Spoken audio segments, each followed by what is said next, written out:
último capítulo, 8, que foi nosso estudo anterior, projeto para 1868, nós discordamos de vários pontos. Nós não estamos identificando muito a forma de Kardec nesses textos, mas nós iremos ler para finalizar o item e vamos estar sempre aqui comentando alguma parte que nós, particularmente, não estamos anuindo com esse pensamento, tá bom? Então, aqui ele tenta mostrar uma nova Constituição, mas no Livro dos Médios já temos lá esse regulamento da sociedade. Acho que você que já vem acompanhando o estudo, você que está em casa, também vai sentir uma certa diferença, mas vamos lá. Eu confesso que a leitura está me incomodando, mas nós iremos ler por disciplina. Olá, meus amigos, um dia de muita paz para todos nós. Hoje, exatamente 9 de fevereiro de 2024, estamos nós reunidos para estudarmos o livro Obras Póstumas. Como o nome bem diz, esse material foi publicado após a desencarnação do professor Denizar. Nós já estamos praticamente no final dessa obra e nós aceitamos tudo que estava nela, não vimos absolutamente nada de diferente. Mas esse último capítulo, esse último item aqui da segunda parte, que vai falar sobre o projeto para 1868, que foi nosso estudo anterior, nós discordamos de vários pontos e ainda há pouco conversando aqui em grupo, nós não estamos identificando muito a forma de Kardec nesses textos. Mas nós iremos ler para finalizar o item e vamos estar sempre aqui comentando alguma parte que nós, particularmente, não estamos anuindo com esse pensamento, tá bom? Então, como foi após a desencarnação de Kardec, nós não sabemos tudo, né? Mas vamos ler, tirar aquilo que é bom e abrir mão daquilo que não é bom, tá bom? Agora, para nós que já estamos acostumados com a leitura de Kardec, a gente percebe uma forma diferente de se expressar através da escrita. Vamos lá? Vamos iniciar fazendo a nossa prece de gratidão. Divino amigo Jesus, amigos espirituais aqui presentes, Mestre, sabemos que o Senhor é o Espírito de verdade. Sabemos do respeito que Allan Kardec tinha e tem pelo Senhor. E sabemos também do grande respeito que o Mestre de Lyon tinha e tem por essa doutrina. Carregamos uma vontade enorme de estudar para melhor compreender e para melhor servir. E nesses momentos finais desse estudo, Jesus, nós estamos lhe pedindo, Mestre, o amparo, a assistência e a inspiração, porque em nenhum momento nós gostaríamos de divulgar o erro ou a mentira. Então, que os bons espíritos possam nos auxiliar, porque o que vai em nossa alma, em nenhum momento, em absoluto, é qualquer ideia para divisão, para dissensões. O nosso propósito é a busca da verdade sempre. Muito obrigada por essa oportunidade, que o Senhor possa nos envolver, nos amparar e que nós possamos sempre, Senhor, unidos das lições da doutrina espírita, nos tornarmos pessoas melhores. Graça te damos, Senhor, que assim seja. Então, vamos lá, vamos ler. Item 1. Aqui, nesse texto, teria considerações preliminares, cismas, o chefe do Espiritismo. Isso é um termo que... Comissão Central, instituições acessórias e complementares da Comissão Central, amplitude de ação da Comissão Central, estatutos construtivos, programa das crenças, vias e meios, Allan Kardec, a nova Constituição do Espiritismo.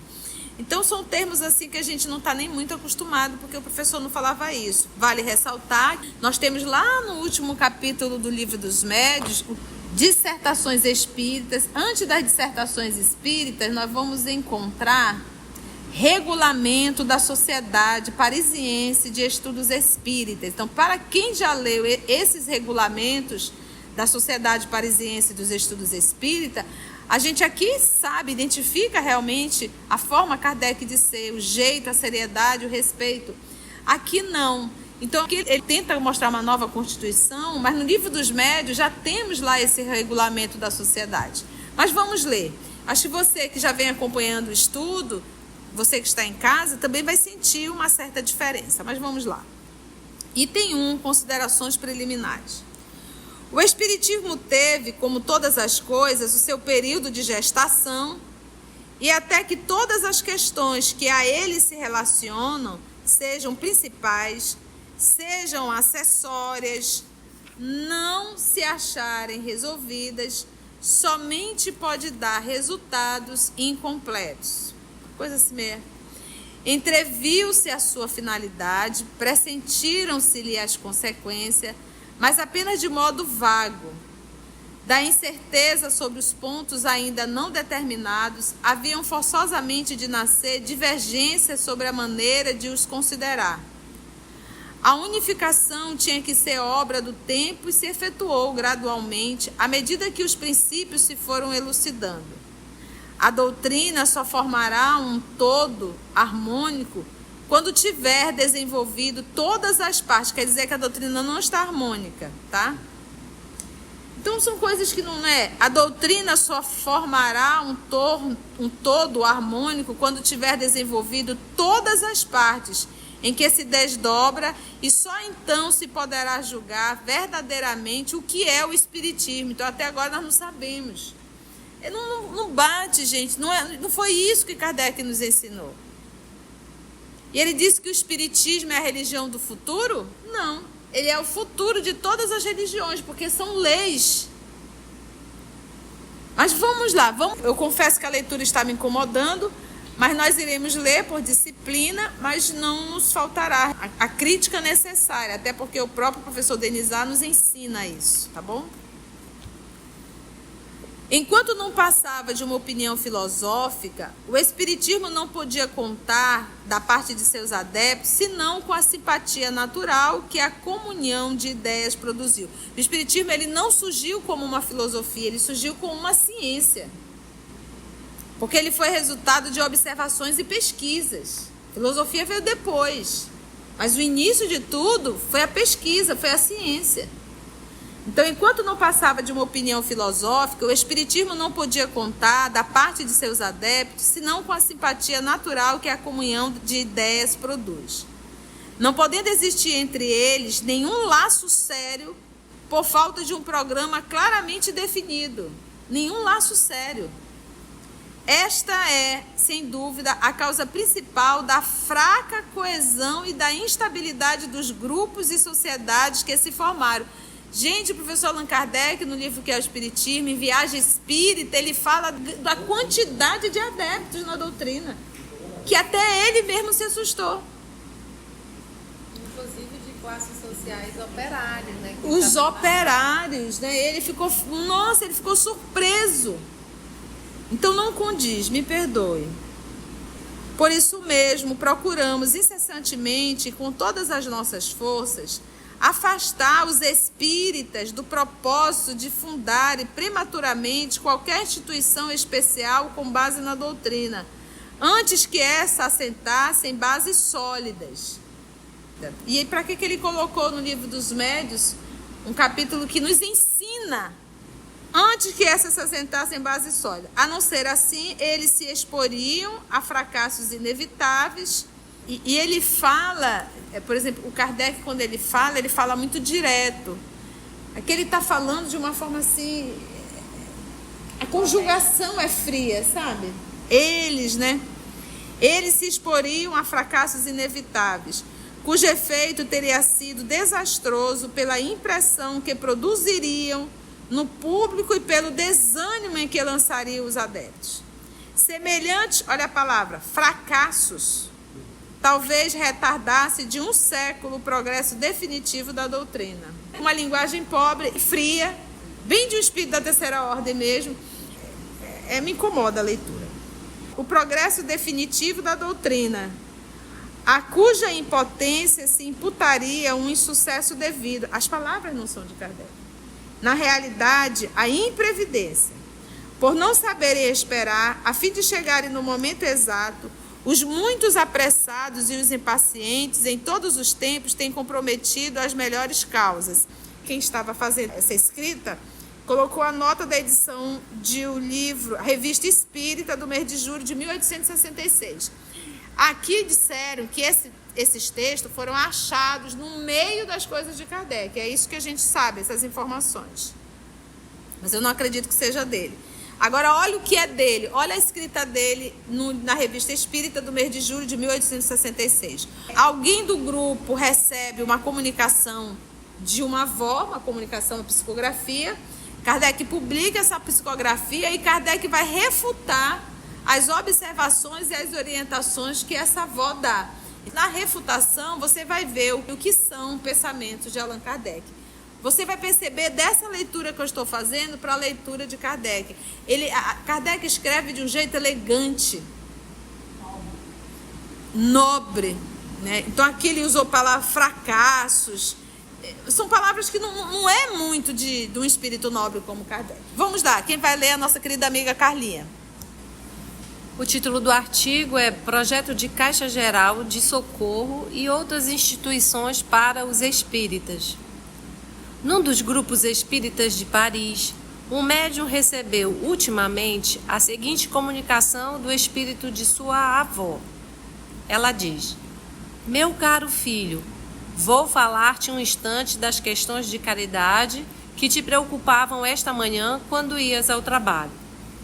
As crianças que são entregues a amas mercenárias, as mulheres pobres que são forçadas, abdicando do pudor que lhes é caro, a servir nos hospitais de material experimental aos médicos e aos estudantes de medicina, são duas grandes chagas que todos os bons corações devem aplicar-se em curar.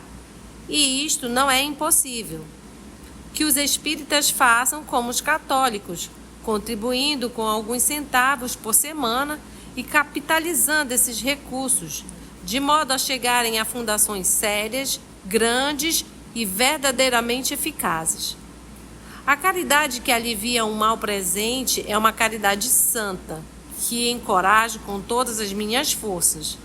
Mas a caridade que se perpetua nas fundações imortais, destinadas a aliviar as misérias, e a caridade inteligente é que me tornaria feliz ao vê-la posta em prática.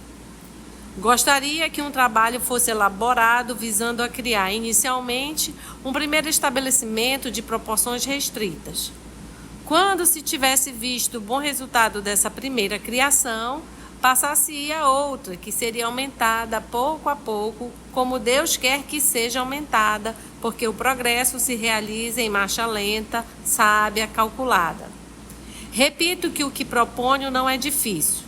Não haveria um só espírita verdadeiro que ousasse faltar ao apelo para o alívio de seus semelhantes, e os espíritas são bastante numerosos para formar, pelo acúmulo de algumas moedas por semana, um capital suficiente para um primeiro estabelecimento destinado a mulheres doentes, que seriam cuidadas por mulheres e que então deixariam de ocultar seus sofrimentos para salvar o seu pudor. Entrego estas reflexões às meditações das pessoas benevolentes que assistem à sessão e estou bem convicta de que elas darão bons frutos. Os grupos da província se congregariam prontamente a uma ideia tão bela e ao mesmo tempo tão útil e tão paternal. Aliás, seria um monumento do valor moral do espiritismo, tão caluniado hoje e ainda por muito tempo encarniçadamente. Eu disse que a caridade local é boa, aproveita a um indivíduo, mas não eleva o espírito das massas como uma obra durável. Não seria belo se pudesse repelir a calúnia, dizendo aos caluniadores: eis o que fizemos, reconhece-se a árvore pelo fruto. Uma árvore má não dá bons frutos e uma boa árvore não os dá maus. Pensai também nas pobres crianças que saem dos hospitais e que vão morrer em mãos mercenárias. 2 crimes simultâneos, o de entregar a criança desarmada e fraca e o crime daquele que a sacrificou sem piedade. Que todos os corações elevem seus pensamentos para as tristes vítimas da sociedade imprevidente e que se esforcem por encontrar uma boa solução para a salvar de suas misérias. Deus quer que se tente e dá os meios de o alcançar. É preciso agir. Triunfa-se quando se tem fé e a fé transporta montanhas. Que o Sr. Kardec trate a questão em seu jornal e vereis como será aclamada com calor e entusiasmo. Eu disse que era preciso um monumento material que atestasse a fé dos espíritas, como as pirâmides do Egito atestam a vaidade dos faraós. A intenção é chamar atenção e provar. A caridade é só um meio. Mas, orgulho na verdade, e vaidade, né? É o que ela quer dizer, levanta um... A vozinha está bem preocupada muito mais em parecer do que ser, né? Mas em vez de loucuras, fazei obras que levem o selo do próprio Deus. Todo mundo deve compreender-me. Não insisto. Retiro-me, meu caro filho. Como vês, tua boa avó ama sempre os seus filhotes como te amava quando eras pequenino. Quero que tu os ame como eu e que penses em encontrar uma boa organização. Poderás, se o quiseres e se necessário, nós te ajudaremos. Eu te abençoo. Marie. Não tem uma particularidade nessa mensagem e pode ser inclusive pensamentos e ideias do próprio médico, né? Utilizando ali o nome da vozinha. E as ideias de vaidade bem claras. Né? Nossa, para espírito uma ideia de vaidade muito clara, né? Falando, quase um contrassenso. Fazer a caridade, mas com o único intuito, para aparecer. Mostrar para os outros. Mostrar para o outro, exatamente. E aí temos agora a resposta de Kardec, né, Carlinhos? A ideia de uma caixa central e geral de socorro, formada entre os espíritas, já foi concebida e manifestada por homens animados de excelentes intenções. Mas não basta que uma ideia seja grande, bela e generosa. Antes de tudo, é preciso que seja exequível. Certamente temos dado mostras suficientes de nosso devotamento à causa do espiritismo para não ser suspeito de indiferença a seu respeito. Em algum momento ele usou a palavra dinheiro, mas ele está se referindo a dinheiro. Olha que delicadeza. Porque logo no início ele diz assim que outras pessoas já deram essa ideia de fazer um caixa central. Todo mundo doar e fazer um caixa, entendeu? E ele usa termos... Esse é Kardec. E olha a forma educada com que ele está respondendo. Ele pode até ter identificado que essa mensagem pode até ser do médium mesmo, no processo do próprio médium. Mas ele diz que aí era algo que muitas pessoas já tinham feito essa proposta. E ele aproveita, publicou e disse, eu vou aproveitar, vou publicar essa ideia e vou dizer por que não. E aí é uma forma de falar com todos, publicando na Revista Espírita, né? Porque o mal vem disfarçado de bem, né? Sim. Não é assim, vamos destruir tudo. Não, vamos fazer bonito e tal. E é aí que a gente se perde. Se perde. Uma meia-verdade. É. Tem um ditado que diz, o inferno tá cheio de boas intenções, né? Mas a gente sabe que o que está por detrás é o quê? Vaidade e orgulho. Não, e todo mundo sabe que as grandes somas de dinheiro levam muita gente a se perder. Sim. E que ela quer um caixa grande para uma grande instituição. Quem vai tomar conta do dinheiro? Aí já começa aquela fofoca. São questões delicadíssimas. É verdade. Ora, é precisamente em razão de nossa própria solicitude que procuramos nos resguardar contra o entusiasmo que cega. Entusiasmo que cega. Olha como ele é. Ele mesmo não quer isso. E essa mensagem que a gente está lendo em Obras Postas está incentivando. E bem depois, né? Antes de empreender uma coisa, é preciso friamente calcular-lhe os prós e os contras, a fim de evitar reveses sempre deploráveis que não deixariam de ser explorados por nossos adversários. O espiritismo só deve marchar com segurança e quando põe o pé num lugar, deve estar seguro de pisar terreno firme. Nem sempre a vitória é do mais apressado, mas com muito mais probabilidade daquele que sabe esperar o momento propício. Há resultados que não podem ser senão obra do tempo e da infiltração da ideia no espírito das massas. Saibamos, pois, esperar que a árvore esteja formada antes de lhe pedir uma colheita abundante. Olha só, isso vem totalmente contra, vou dizer assim, ó, enquanto não passava, estou aqui no Obras Póstumas, enquanto não passava de uma opinião filosófica, o Espiritismo não podia contar da parte de seus adeptos, senão com a simpatia natural que a comunhão de ideias produz, não podendo existir entre eles nenhum laço sério, por falta de um programa claramente definido. Não é a falta do programa, ele diz que aí é necessário o tempo para amadurecer. Nós entramos no Espiritismo, o Espiritismo está pronto, a gente muda do dia para a noite? Não. O Espiritismo está pronto, fora, mas ele precisa agora estar no meu mundo íntimo, e o meu mundo íntimo leva tempo. E uma coisa que agora me ocorreu, e a gente tem amigo que fala assim, eu quero ver a hora que vão começar a me pedir dinheiro. Sim. Porque o costume da manipulação da massa para pegar dinheiro é na religião, né? E as pessoas já ficam desconfiadas, né? Exatamente. Só mais um pouquinho, Carlinha, só para a gente sentir. Não, mas vale a pena. Vale a pena, né? Desde muito tempo, nós vos propunhamos tratar a fundo esta questão, para a colocar em seu verdadeiro terreno e premunir contra as ilusões de projetos mais generosos do que sensatos, e cujo insucesso teria consequências lamentáveis. A comunicação relatada acima, e sobre a qual houver por bem pedir a nossa opinião, nos fornece uma ocasião muito natural. Examinaremos, pois, tanto o projeto de centralização dos recursos, quanto o de algumas outras instituições e estabelecimentos especiais para o espiritismo. Antes de tudo, convém dar-se conta do estado real das coisas. Sem dúvidas, os espíritas são muito numerosos e seu número cresce sem cessar. Sob esse aspecto... Olha aí. Tá vendo? Ele sabe. Numerosos. E aqui o cidadão diz que não é. Sob esse aspecto, oferece um espetáculo único, o de uma programação inaudita na história das doutrinas filosóficas, porque não há uma só, sem excetuar o cristianismo, que tenha congregado tantos partidários em tão poucos anos. Olha aí, ó. Isto é um fato notório que confunde os próprios antagonistas. E o que não é menos característico é que essa propagação, em vez de fazer-se num centro único, opera-se simultaneamente em toda a superfície do globo e em milhares de centros. Disso resulta que os adeptos, a despeito de serem muito numerosos, ainda não formam uma aglomeração compacta. São espalhados, né? Essa dispersão, que à primeira vista parece uma causa de fraqueza, é, ao contrário, um elemento de força.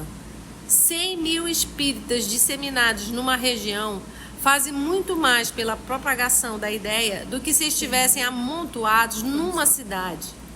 Cada individualidade é um foco de ação, um germe que produz rebento. Por sua vez, cada rebento produz mais ou menos e os ramos se reúnem pouco a pouco e cobrem a região mais prontamente do que se a ação partisse de um ponto único. Olha só, aqui ele diz assim que você não deve abrir. Só quando você se sentir muito seguro e cada que tiver assim, não, sem junto não vai fazer o mesmo movimento do que sem separado, porque cada espírito em algum canto se torna um foco, um multiplicador, não é verdade? Nós trouxemos para que você possa ter uma noção de linguagem, de abordagem. Além disso, por esta quantidade de pequenos centros, a doutrina é menos vulnerável do que se estivesse um só, contra o qual seus inimigos poderiam assestar todas as suas forças. Um exército primitivamente compacto, dispersado pela força ou outra causa qualquer, é um exército perdido. Aqui, o caso é completamente diferente. A disseminação dos espíritas não é um caso de dispersão, mas um estado primitivo, tendendo à concentração para formar uma vasta unidade.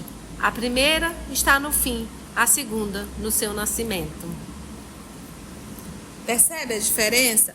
Esse texto que nós vamos finalizar aqui, pelo menos esse, eu vou fazer uma leitura corrida, ele quer passar uma ideia que o espiritismo não está completo, está faltando alguma coisa que vai chegar. Olha só, não se deve pedir as coisas senão o que elas podem dar. À medida, voltei para Obras Póstumas. à medida que se vão pondo em estado de produzir. Não se pode exigir de uma criança o que se pode esperar de um adulto, nem de uma árvore recém-plantada que ela dará quando estiver em toda a sua pujança. O Espiritismo, em via de elaboração, está sendo elaborado ainda, já está psicografado, já tem as 5 obras basilares, o trabalho feito. Os Espíritos falaram ao Kardec que ele, para ele ter calma da saúde, que ele não iria, que o trabalho iria continuar assim, né? Mas não que o Espiritismo estava incompleto, porque a segunda parte era exemplificar o que já estava, porque a base toda foi feita. Então, eu acho assim, nós não precisamos de novas informações, nós precisamos estudar o tanto de informações que tem. Então, ele diz, em via de elaboração, somente podia dar... Olha, tá vendo como ele fala? Ele não fala ele estando no... Porque quando Kardec fala ele dentro. Esse texto aqui, ele fala do Espiritismo, ele fora. Olha como ele diz, ó. Somente podia dar, né? E o coletivo poético? Morreu aí, exatamente. Ele não tem realmente, né? Não existe esse coletivo poético. Ele não fala esse ser coletivo, muito dele. Na linguagem dele. Muito. Aqui não tem. Aqui tem alguém falando de um espiritismo longe, né? Em via de elaboração, somente podia dar, né? E Kardec fala muito ali no presente, né? Resultados individuais. Os resultados coletivos e gerais serão fruto do espiritismo completo que sucessivamente se desenvolverá. Quem escreveu isso aqui tinha uma ideia de dar uma continuidade a algumas outras informações. Se bem que o espiritismo não acha dito ainda sua última palavra sobre todos os pontos, aproxima do seu complemento e soou a hora de se lhe oferecer uma base forte e durável. Opa! A base que tinha não era forte nem durável? Suscetível, todavia, de receber todos os desenvolvimentos que as circunstâncias ulteriores comportem e que ofereça toda a segurança aos que inquiram quem lhe tomará as rédeas. Olha, quem lhe tomará as rédeas? Depois daquele que lhe dirigiu os seus primeiros passos. Está vendo como não é Kardec? E mesmo aqui se denuncia, porque não é ele falando, que diz assim, ó, depois daquele que ele dirigiu os primeiros passos. Está vendo que é alguém falando de Kardec?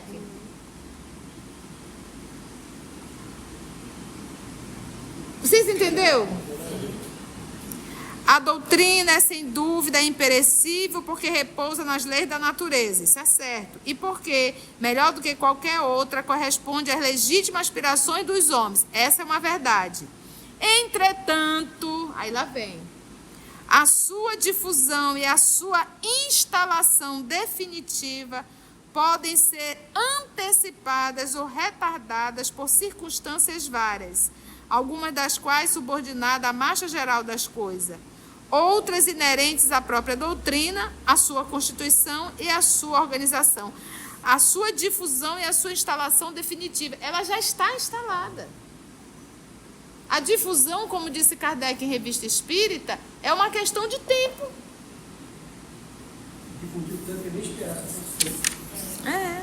Olha nós aqui hoje no Brasil. Para finalizar, eu vou pedir a ajuda da minha irmã Carlinha. Embora a questão de fundo seja preponderante em tudo e acabe sempre por prevalecer, a questão de forma tem aqui importância capital. Poderia mesmo sobrepujar momentaneamente e suscitar embaraços e atrasos, conforme a maioria que fosse resolvida. Teríamos, pois, feito coisa incompleta e deixado grandes dificuldades para o futuro, se não prevíssemos as que podem surgir. Foi com a intenção de evitá-las que elaboramos um plano de organização, pondo em jogo a experiência do passado, a fim de evitar escolhos contra os quais se chocaram a maioria das doutrinas que surgiram no mundo. O plano aqui exposto foi concebido a longo tempo, porque sempre nos preocupamos com o futuro do Espiritismo. Fazemo-lo pressentir em diversas ocasiões, vagamente, é certo, mas o bastante para mostrar que não é esta hoje uma concepção nova e que, trabalhando na parte teórica da obra, não nos descuidávamos do lado prático. E a gente, na Revista Espírita, em diversas ocasiões, a gente vê os espíritos falando, não te preocupa. A doutrina vai andar, se não for com você, vai ser com o outro. Não tem essa preocupação de ordem material. Não tem não. Meus irmãos, nós vamos finalizar o estudo por hoje. Se Deus nos permitir, iremos continuar nesse ritmo, com muito critério. No próximo item, o item 2, estudar assim. Mas, tia, a senhora acha necessário ir? Acho, porque é uma forma de nós estarmos atentos nas leituras que fazemos, porque hoje nós temos uma enxurrada de médios, uma enxurrada de livros, e eu sempre bato nessa tecla, meus amigos, o fato da obra ter sido psicografada, isso não testifica que é uma obra espírita. Nós nos tornamos pessoas tão imaturas quando se fala de espiritismo, que a gente diz assim, eu estou lendo uma obra espírita. Aí você diz, mas por que é espírita? Não, porque é psicografada. Gente, a psicografia não é propriedade da doutrina espírita. Médio tem de monte, mas nem todos os médios são espíritas. E nem todos os espíritos que estão psicografando também são espíritas. Quando a tia fala em espírita, eu estou falando que seja pautado na doutrina espírita. Nós estamos aqui lendo uma obra que foi publicada após a desencarnação do professor Allan Kardec. Estudamos toda ela, identificamos o pensamento de Kardec, mas agora no final a gente não identifica. Por tudo aquilo que a gente estuda. São 32 anos lendo Kardec. Ele é mais fofinho na linguagem dele. O Kardec é elegante. E quando eu falo em elegância, eu não estou falando de palavra, eu estou falando do conteúdo. A forma dele desenvolver qualquer pensamento é muito elegante. Nós acabamos de ver em Revista Espírita. Então, que Jesus nos guie. Antes de orarmos em agradecimento, vamos ouvir algumas considerações da tia que destacamos neste estudo para a reflexão dos ensinamentos. Vamos aos destaques da tia? Esses textos foram achados no meio das coisas de Kardec. É isso que a gente sabe, essas informações. Mas eu não acredito que seja dele. Uma linguagem pobre e fria, bem de um espírito da terceira ordem mesmo. Então não condiz, me perdoe. Se você chegou até aqui o final, deixa seu comentário. É muito importante a gente poder ler o teu comentário. Não esqueça de curtir para que possa divulgar a página, dá o seu like, né? E, se possível, faça a sua inscrição no nosso canal e toca o sininho. Porque quando você toca o sininho, o YouTube avisa para você quando o EOS publicar um novo estudo. Então, receba um grande abraço da família EOS Manaus.